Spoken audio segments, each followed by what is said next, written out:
கொழுந்தனாரே, வாங்க அப்படி போய் பேசுவோம்.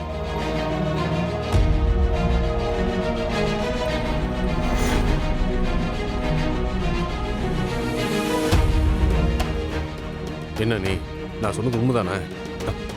அந்த சிவா? ஆமா கொழுந்தனாரே, சிவா சங்கரியோட பையன்தான். நான் என்ன பண்றது?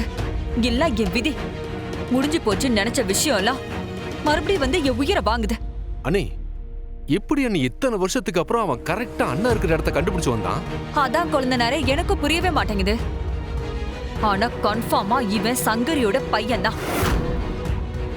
சங்கரி செத்தும் அவன் பையன் மூலமா என்ன பழிவாங்க பாக்குறான்னு நினைக்கிறேன். சரி, அண்ணனுக்கு சிவா யாருன்னு தெரியுமா? என்ன நீ சொல்றீங்க? ஆனா அண்ணா அவனை அப்படி பாக்குற மாதிரியே தெரியவே இல்லையா நீ? அது எப்படி அவனை பாப்பாரு? புள்ள பாசத்தால அவன் கிட்ட இவர் பேசுனா நான் செத்துருவேன்னு சொல்லி மிரட்டி வச்சிருக்கேன்.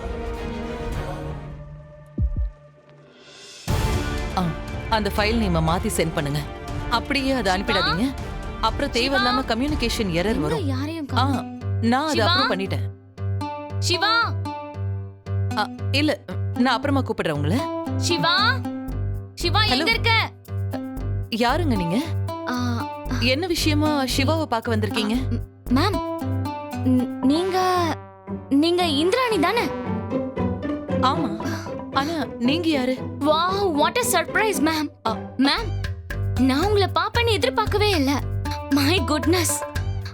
மேம், உங்களை பத்தி நான் நிறைய கேள்விப்பட்டிருக்கேன். உங்களை நேர்ல மீட் பண்றதுக்காக பல தடவை ட்ரை பண்ணிருக்கேன். ஆனா முடியவே இல்ல. பட் இப்ப பாத்துட்டேன். மேம், எனக்கு என்ன சொல்றதுன்னே தெரியல. நீங்க என்னோட மிகப்பெரிய inspiration ma'am. I am so glad to meet you ma'am. So nice to meet you.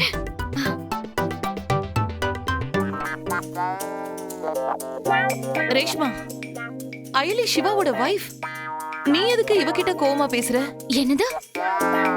Ayali சிவாவோட வைஃபா?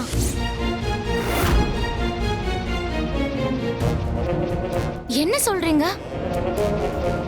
உங்களுக்கு உண்மை தெரியாதா?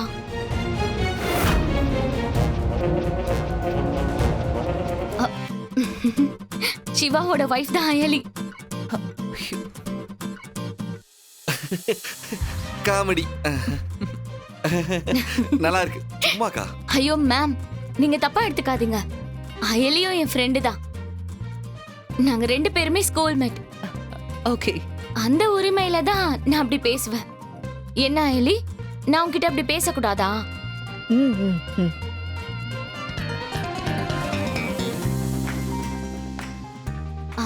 இது ஆரஞ்சு ஜூஸா? ஆமாமா. ஐயோ, எனக்கு ஆரஞ்சு ஜூஸ் பிடிக்காதே. சரி, அப்போ வேற ஜூஸ் கொண்டு வர இல்ல, சொல்லவா? அதெல்லாம் வேண்டாம். நீங்க போங்க. சரிங்கம்மா. சிவா, எனக்கு நீ போடுற காஃபினா ரொம்ப பிடிக்கும்ல. எவ்வளவு நாள் ஆச்சு நீ எனக்கு காஃபி போட்டு கொடுத்த? எனக்காக ஒரு காஃபி போட்டு கொடுக்கறியா ப்ளீஸ்? அது நான் அது வந்து இப்போ வேண்டாமே. என்ன வந்து போயின்னு சொல்லிட்டு நீ வா.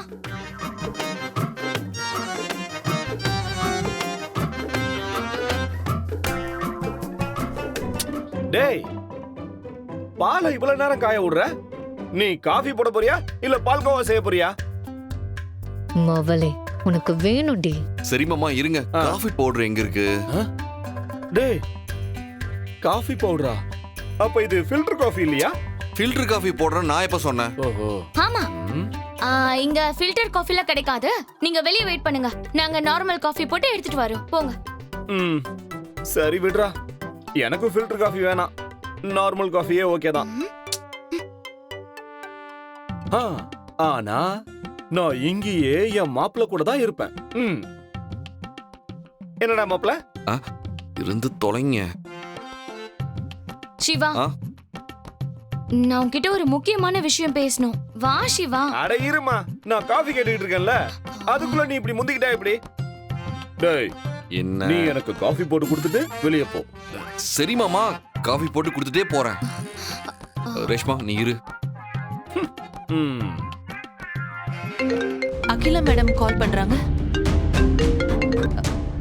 ஹலோ இந்திராணி, எங்க இருக்க? நான் வீட்ல தான் இருக்கேன் மேடம். அயலி அங்க இருக்காளா? ஆமா, என் பக்கத்துல தான் இருக்கா. உடனே நீயும் அயலியும் கிளம்பி வீட்ல இருந்து வெளியே வாங்க. நான் வந்துட்டு இருக்கேன். நாம ஒரு முக்கியமான இடத்துக்கு போகணும். அது எங்க மேடம்? அதெல்லாம் நான் போகும்போது சொல்றேன். ஓகே. நீங்க 2 பேரும் முதல்ல வாங்க. Okay madam. அண்ணி என்னாச்சு? அவங்க என்னையும் உன்னையும் வீட்டுக்கு வெளியில வர சொல்றாங்க. அவங்க வந்துட்டு இருக்காங்களாம். ஏதோ ஒரு முக்கியமான இடத்துக்கு நம்மள கூட்டிட்டு போறாங்களாம். ஆனா எந்த இடம்னு அவங்க சொல்லல. சரி, நாங்க வரோம்னு சொல்லிட்டேன்.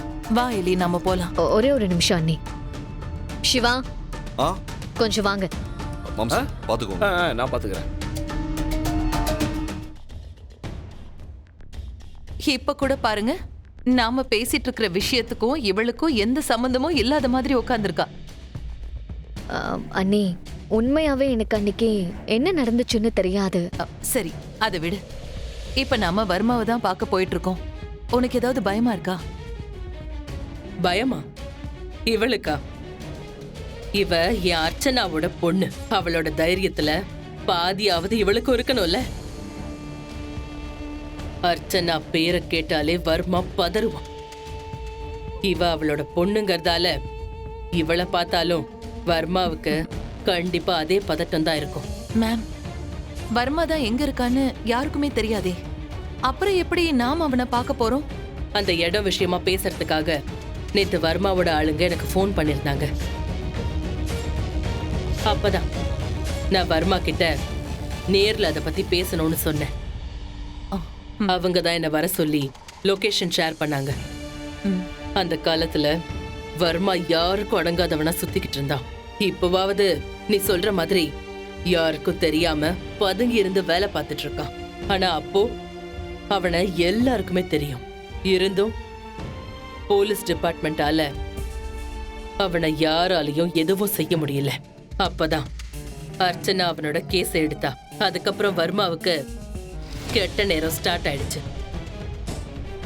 வர்மா ஆளுங்களை எங்க பார்த்தாலும் அர்ச்சனா அவங்களை என்கவுண்டர்ல சுட்டு தள்ளுனா. ஏன், வர்மாவே 2 தடவை உயிர் தப்பிச்சிருக்கான். அதனாலதான் அவனுக்கு அர்ச்சனாவை பார்த்தாலே பயம் வரும்.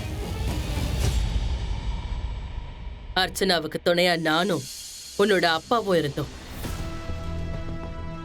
எங்க 3 பேரையும் தாண்டி வர்மாவால ஒன்னும் செய்ய முடியல.